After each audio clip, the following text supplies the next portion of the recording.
Hello everyone, देखिए अब example 7.7 करेंगे। देखो इसमें क्या कहता है, आपको ए पार्ट में कहता है for circuit use for transporting electric power. जो सर्किट यूज़ करते हैं हम ट्रांसपोर्ट करने के लिए इलेक्ट्रिक पावर को, है ना। क्योंकि आपने देखा होगा क्या होता है सिस्टम, जैसे कि यहाँ पर क्या है हमारा पावर जनरेशन हो रही है, ठीक है। मान लीजिए कोई थर्मल प्लांट है या कोई डैम है, यहाँ से पावर निकल रही है, ठीक है। तो इस पावर या वोल्टेज बन रही है ना, ठीक है। तो इस वोल्टेज को हमें ट्रांसमिट भी तो करना होता है, तो हम यहाँ पर पावर बोल रहे हैं इसको, ठीक है ना। तो ट्रांसपोर्ट करनी है हमें इलेक्ट्रिक पावर को, तो वो थ्रू वायर्स ही होती है। क्लियर है। तो वो ये कह रहा है कि जो लो पावर फैक्टर होता है ना, तो वहाँ पर लार्ज पावर लॉस होते हैं। अगर पावर फैक्टर हमारा कम है तो इसका मतलब क्या है, पावर लॉस ज़्यादा होंगे। अब ये क्या होता है पावर फैक्टर, कोस फाई से हम इसको डिनोट करते हैं पावर फैक्टर को, ठीक है। देखो इसकी ना जो वैल्यू है ऑब्वियस सी बात है, कोस की आपको पता है ये वैल्यू 0 से 1 के बीच में ही लाई करती है। तो 1 हो गई सबसे ज़्यादा और 0 हो गई सबसे कम। तो यहाँ पर ये है कहानी कि अगर ये कम रहती है वैल्यू इसकी तो क्या होगा बताओ।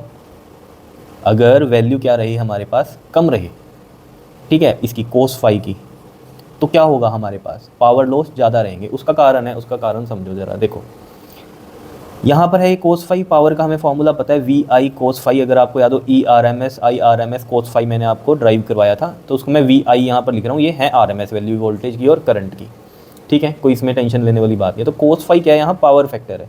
अब अगर कोस फाई 1 हो, सोचो ज़रा, अगर कोस फाई क्या हो 1 हो, तो यहाँ पर पी की वैल्यू क्या होगी, पी की वैल्यू हो जाएगी वी आई, ठीक है। यानी कि इसका मतलब कहने का ये है कि फाई क्या होना चाहिए, 0 होना चाहिए, ठीक है ना। फाई क्या होना चाहिए, 0। फाई क्या है हमारा, फेज़ डिफरेंस है किसके बीच में, वी और आई के बीच, मतलब फेज़ एंगल है। फेज़ डिफरेंस कह लो या फेज़ एंगल कह लो। फाई क्या है हमारा, वी और आई के बीच का एंगल है फाई। तो अगर तो ये 0 डिग्री है, मतलब कि वी और आई सेम लाइन में ही है, ऐसे वी भी इसी में ही है, आई भी इसी में ही है, तो फाई कितना हो गया इसमें, 0 हो गया। और अगर ये 0 है तो यानी कि कोस 0 क्या हो गया, 1। तो पावर पूरी की पूरी मिल रही है आपको वी आई, समझ रहे हो, कोई लॉस हुआ नहीं है। लेकिन अगर मान लो इसमें आपके पास 90 हो फेज़ डिफरेंस, मतलब ये v है और ये रहा i, और ये फेज़ डिफरेंस फाई है कितना, 90 डिग्री का। तो कोस 90 क्या होता है, 0। कोस 90 क्या होती है, 0। तो पावर कितनी मिली, 0। तो कुछ बचा ही नहीं है, सब कुछ ही लॉस हो गया इसका मतलब। तो समझ रहे हो ना बात को। तो यानी कि अगर ये कोस फाई हमारा क्या हो गया, 0 हो गया, तो क्या हुआ, पावर तो कुछ मिली ही नहीं, तो सब कुछ ही पावर लॉस हो गई। यानी कि बात समझ रहे हो।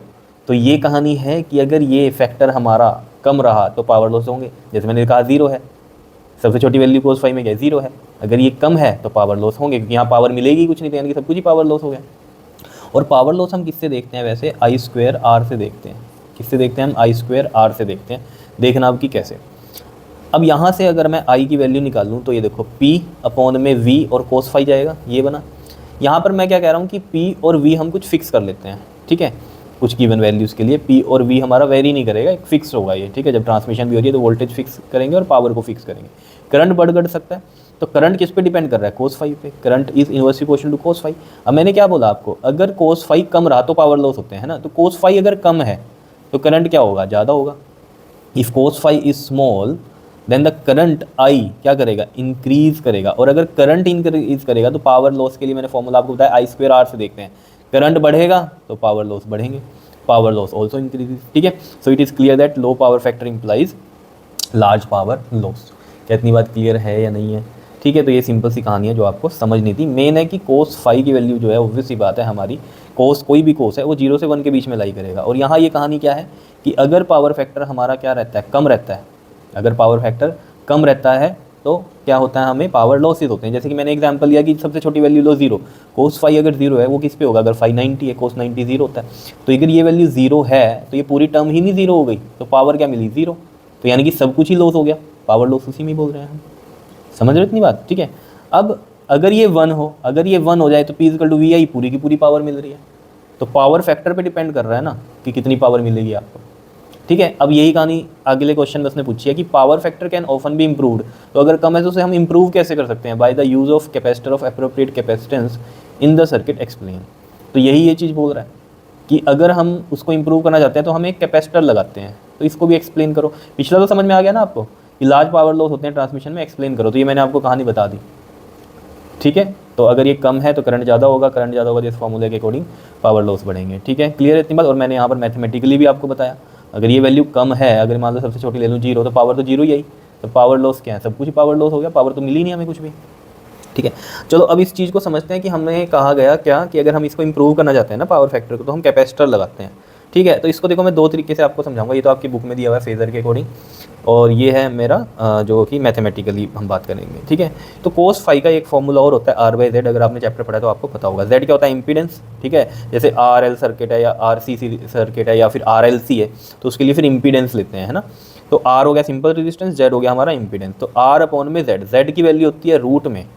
देखो एक चीज़ को समझो, जब हमने कैपेसिटेंस नहीं लगाया तो नॉर्मल जो सर्किट होता है ना आपका ट्रांसमिशन वाला, वो क्या है? आर एल सर्किट होता है। आर एल सर्किट क्यों बोलते हैं हम? जैसे कि मैंने आपको बताया था कि यहाँ पर कहाँ बनाया, कुछ डायग्राम बनाया था मैंने अभी आपके लिए, ये बनाया था कुछ वायर्स वाला। ठीक है, यहाँ पर तो मैंने कहा था कि ये क्या है? ट्रांसमिशन हो रही है, यहाँ पर पावर जनरेशन हो रही है, ट्रांसमिशन हो रही है। अब जब ट्रांसमिशन होती है तो ये सर्किट में क्या है? वायर ही है। वायर में ज़्यादा कहाँ, यहाँ पर कहीं पर, जैसे मान लो ये टावर है यहाँ, ठीक है, यहाँ कुछ लपेटा ऐसे आ गया होगा, फिर आगे गई होगी वायर, तो ये जो है लपेटा सा जो आया है ये तो एल बन गया होगा, इंडक्टर बन गया होगा। और जो वायर चल रही है इसमें नॉर्मल रेजिस्टेंस होता है, तो इसका रेजिस्टेंस वायर्स का आर हो गया। और जहाँ पर ऐसे लिपट गई होंगी वहाँ पर इंडक्टर हमने बोल दिया, तो उसका जो रेजिस्टेंस होता है वो आपको पता है किससे होता है? एक्स एल से लिखते हैं हम, है ना। एक्स एल से लिखते हैं, जो कि होता है हमारा ओमेगा एल। क्लियर? इंडक्टर के लिए रेजिस्टेंस ऐसे लिखते हैं एक्स एल, जो कि होता है ओमेगा एल। ठीक है, तो नॉर्मल जो होते हैं वो हमारे आर एल सर्किट ही होते हैं। ठीक है, अब आर एल सर्किट जब थे, ठीक है जी, तो उसके केस में क्या होगा? फिर यहाँ आर स्क्वायर प्लस में एक्स एल का स्क्वायर रहेगा, बस ये रहेगा। ठीक है, लेकिन जब हम कैपेसिटर भी लगा देंगे, ठीक है, कैपेसिटर भी लगा देंगे तो उसका भी रेजिस्टेंस आएगा। उसको हम लिखते हैं यहाँ माइनस में एक्स सी का स्क्वायर। ठीक है, क्लियर है? ये चीज़ होती है। अगर एक्स सी नहीं होता, मतलब कैपेसिटर नहीं होता तो ये जीरो रहता, तो एक्स एल का स्क्वायर होता है। तो जब कैपेसिटर नहीं था तो एक्स एल का स्क्वायर था, लेकिन जब कैपेसिटर है तो एक्स सी का स्क्वायर। इससे फ़ायदा क्या होगा? ये ओमेगा एल होता है, ये 1/1 में ओमेगा सी होता है। अब देखो आप खुद सोचो, मेरे को कोस फाई ज़्यादा से ज़्यादा मेरे को करना है, ठीक है ना, इंप्रूव करना है, मतलब ज़्यादा से ज़्यादा करना है। और मैं एग्जांपल लेके चलूँ आइडियल वाला 1 का। अगर मुझे ये 1 करना है तो आर और ये जेड ये इक्वल होनी चाहिए, या मैं ये कह दूँ कि ये जेड भी आर ही अगर हो जाए तो आर से आर कट जाएगा, 1 रहेगा। तो ये जेड आर कैसे बन सकता है? ये देखो कैसे बनेगा। देखो मुझे इतना पता है, अगर ये सी हम चेंज करें, है ना, ऐसा कैपेसिटर लें जिसको हम ऐसा रख दें कि जिसकी वजह से ये ओमेगा एल और 1/ओमेगा सी क्या आ जाए? इक्वल आ जाए। ऑब्वियस ही बात है ना, सी आप चेंज करोगे तो ये पूरा जेड चेंज हो जाएगा, क्योंकि यहाँ सी की वैल्यू चेंज करने से पूरी टर्म चेंज होगी, जेड चेंज हो जाएगा यानी कि, है ना। तो मैं ये कह रहा हूँ आपको कि हम सी की ऐसी वैल्यू रखें कि ओमेगा एल और 1/ओमेगा सी क्या आ जाए? इक्वल आ जाए। इक्वल आने से क्या होगा? दिस माइनस दिस जीरो हो जाएगा। 1 में ओमेगा सी भी 2 है, मान लो ओमेगा एल भी 2 है, तो 2 - 2 जीरो हो गया, जीरो का स्क्वायर जीरो, तो बचा आर स्क्वायर। आर स्क्वायर का रूट है, रूट में स्क्वायर कट जाएगा तो यहाँ आर ही नहीं बचेगा, तो आर बाई आर क्या हो जाएगा? 1 हो जाएगा। तो कोस फाई 1 आ गया, इंप्रूव कर दिया हमने पावर फैक्टर। तो यही लिख रखा है, as the value of C changes value of Z also changes. ठीक है, जैसे कि हमने कोस फाई 1 चाहिए तो ओमेगा एल इक्वल टू 1/ओमेगा सी होगा, तो ये जीरो टर्म हो जाएगी, आर स्क्वायर रूट में बचेगा, स्क्वायर रूट से कट जाएगा, आर और आर कट के 1 आ जाएगा, तो कोस फाई 1 आ गया, इंप्रूव हो गया, तो सबसे बेस्ट होता है। ठीक है, लेकिन आइडियली ऐसा नहीं होता। ठीक है, तो थोड़ा बहुत हम मैच लेकिन कर लेते हैं, 1 के आसपास 0.9293 इस तरीके से वैल्यू आ जाती है हमारी। तो यही लिखा हुआ है कि power factor cos phi can be improved with the help of appropriate value of capacitance C. ठीक है, वैल्यू ऑफ कैपेसिटर सी कह लो। ठीक है, और वैल्यू की बात करें तो हमने कैपेसिटेंस लिख दिया। अब दूसरा मेथड समझ लो, इसमें ये फेज़र बनाया हुआ है। फेज़र क्या है? देखो ये वी है और ये आई है ना, आर एम एस ही यही, इनके बीच का एंगल है फाई, जो कि मैंने आपको यहाँ बताया ही था कि ये फाई कौन सा एंगल होता है? वी और आई के बीच का एंगल होता है, ये फाई है। ठीक है, अब इस आई को दो कंपोनेंट में ब्रेक किया, एक तो हो गया आई क्यू और एक हुआ आई पी। ठीक है, ऐसे ही टूटेंगे 90 डिग्री पे दो कंपोनेंट में। ठीक है, तो ये जो आई पी वाला है, देखो ये तो वी के साथ फेज़ में है, किसमें है? ये सेम फेज़ में है। ये वाला 90 डिग्री है, तो अगर मैं पी यहाँ से निकाल लूँ तो वी आई क्यू वाला है ये, और कोस फाई, है ना। और फाई कितना बन गया इसके साथ? अगर वी के साथ ये वाला आई देखें तो 90 बन रहा है, तो कोस 90 जीरो, तो यहाँ क्या हो जाएगा? जीरो आ जाएगा, अगर फाई हमारा π/2 है या 90 है ना। इस केस में अगर ये आई क्यू हम ले रहे हैं तो इसकी वजह से पावर तो कुछ नहीं मिल रही, सब कुछ ही लॉस ही हो रहा होगा, यानी कि इसकी वजह से। तो ठीक है, पावर मिल रही है इसकी वजह से फुल पावर मिल रही है। कैसे? P = में वी आई कोस फाई है, इसके केस में फाई कितना है हमारा? जीरो है, फाई जीरो है, यानी कि कोस जीरो कितना हो गया? 1, तो P = में वी आई पी पूरी पावर मिल रही है। ठीक है, कुछ लॉस नहीं हो रहा है इसके अंदर, तो ये तो सही है, बढ़िया है। लॉस हो रहा है इसकी वजह से, है ना, इसकी वजह से कुछ पावर मिल ही नहीं रही है भैया, है ना, कुछ भी पावर नहीं मिल रही है। तो ये जो करंट है ना, ये हमारा, वैसे आप समझो वोटलेस करंट भी बोलते हैं इसको। वोटलेस करंट क्यों बोलते हैं? क्योंकि इसकी वजह से क्या आई है? हमारी पावर जीरो आई है, वोटलेस करंट है ये। तो इसको हम क्या बोलते हैं? ये हमारा लैग कर रहा है यहाँ π/2 से वोल्टेज के साथ, क्या कर रहा है? ये लैग कर रहा है। इस साइड वाले लैग होते हैं, इस साइड वाले लीड होते हैं। तो हमने क्या किया? एक कैपेसिटर लगाया, जिसकी वजह से जो करंट आया, क्योंकि करंट लीड करता है कैपेसिटर के केस में, तो यहाँ देख लो करंट इधर आ गया, ठीक है। तो हम कैपेसिटर ऐसा लगाएंगे कि ये उसका जो करंट है वो इस वाले करंट को यूटिलाइज़ कर दे, मतलब कि उतना ही करंट दे। तो इसे क्या कर देगा, वो ख़त्म करेगा, इसके साथ कैंसिल आउट करेगा, तो बचेगा सिर्फ ये पार्ट हमारा। ठीक है, तो वही चीज़ है इसके अंदर। और ये डायग्राम मैंने आपको समझाने के लिए ये लगाया इसलिए कि मैंने आपको बताया था कि जब ट्रांसमिशन हो रही है वायर्स होंगी, आर होगा उसका रेजिस्टेंस, कई जगह इंडक्टर बन जाएगा तो उसका XL बन जाएगा हमारा। ठीक है, अब इसके साथ हम पैरेलल में कैपेसिटर लगाते हैं। क्यों लगाते हैं पैरेलल में कैपेसिटर? ताकि हमारी वोल्टेज फिक्स रहे। पैरेलल में वोल्टेज सेम होती है ना, कि वोल्टेज ना डिस्टर्ब हो, क्योंकि वोल्टेज तो हमारी फिक्स है कि इतनी देनी है।